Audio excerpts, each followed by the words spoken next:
Egypt's population doubled in 50 years. Food was abundant. Temples were being built faster than ever before. But all of this happened under the rule of kings that Western historians deliberately tried to erase from history. These kings weren't Egyptian. They came from the south, from the kingdom of Kush, from what we call Sudan today. So how did kings with a completely different history manage to take the throne and turn Egypt into the most prosperous it had ever been? Most of what we know about ancient Egypt comes from kings from the north. Greeks, Arabs, foreigners who built the narrative were taught. But there was a 300-year period when Egypt was completely dominated by black kings from Kush. This isn't a widely taught story. It's not a celebrated story. But it's a real one, and it changed everything. To understand this, we need to go back, not 200 years, 2,400 years. Egypt, around 750 BCE, looked broken. The old dynasties had crumbled. Power was split between the priests at Thebes in the south and weak pharaohs in the north. The military had no discipline. The treasury was empty. People were starving. Meanwhile, to the south, the Nile kept flowing, and where the Nile flows, there is prosperity. In Kush, a kingdom just below Aswan, a different but similar civilization had built itself in Egypt's image. They worshipped Egypt's gods. They built pyramids like Egypt's pyramids. They wrote hieroglyphics. But Kush had something Egypt didn't anymore: stability, wealth, a disciplined army. And then a king of Kush looked north at that old, crumbling place called Egypt. His name was Piye. In 730 BCE, he decided to take it back. But this wasn't a brutal invasion. Piye wasn't a ruthless conqueror. He was a reformer. He believed he was saving Egypt from its own decline. His forces were trained warriors, equipped with weapons that old Egyptian pharaohs no longer possessed: bows, armor, military discipline. When Piye marched north, Egyptian cities collapsed. Not because Piye was some brilliant general, but because there was no one there to fight him. The old regimes were too weak, too divided, too busy with themselves. One by one, city after city surrendered or fled. Memphis fell, then Heliopolis, then all the north lay at his feet. Piye didn't go home. He stayed. He declared himself Pharaoh, and in the name of Egypt's gods, gods he also worshipped, he began to rule. But what happened next is what really matters. Piye didn't try to turn Egypt into Kush. Instead, he let Egypt be Egypt. He worshipped the gods that Egypt worshipped. He dressed like the old pharaohs. He built temples in Egypt's style. He said the gods had chosen him.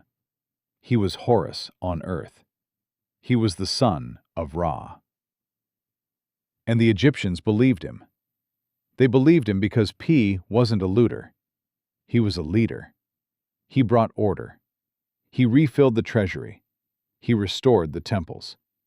He let the old Egyptian administrative machine continue its work. He didn't try to change everything. He just made it work again. The Egyptian people had suffered through 20 years or more of constant chaos, 20 years of division, 20 years of searching for food, 20 years of fear that today would be worse than yesterday.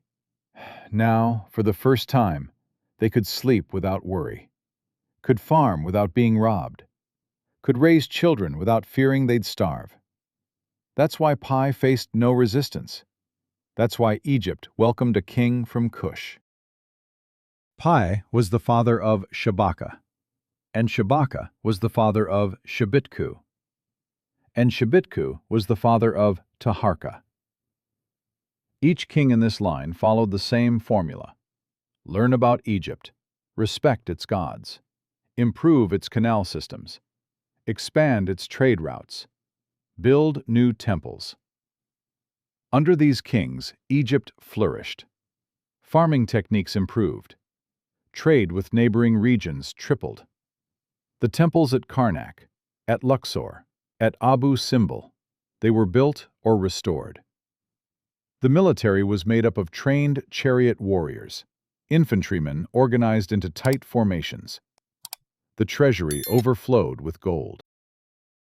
The population grew from 3 million to 4.5 million.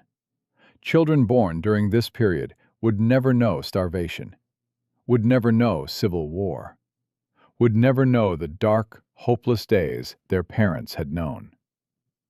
But what if these kings hadn't respected Egypt's gods? What if they'd tried to force Cush's gods on the people? Then Egypt would have risen up. The priests would have said the gods were angry. The people would have abandoned them. And within a few years, they'd have been overthrown. So the mistake other conquering kings made was trying to change everything.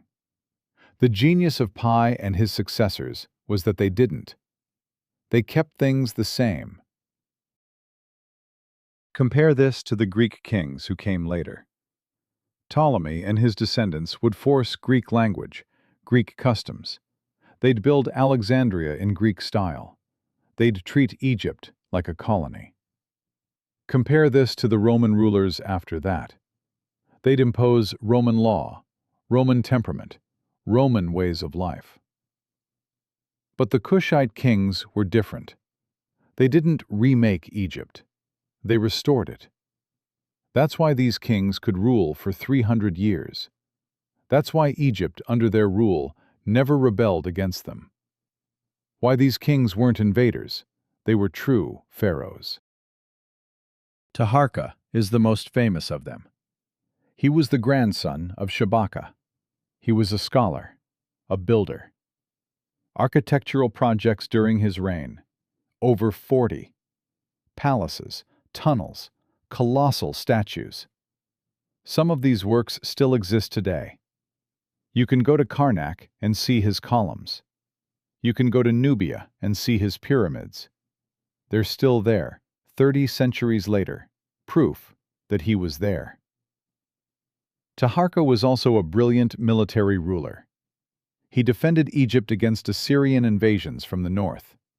He protected Egypt. He expanded its borders. He strengthened the military.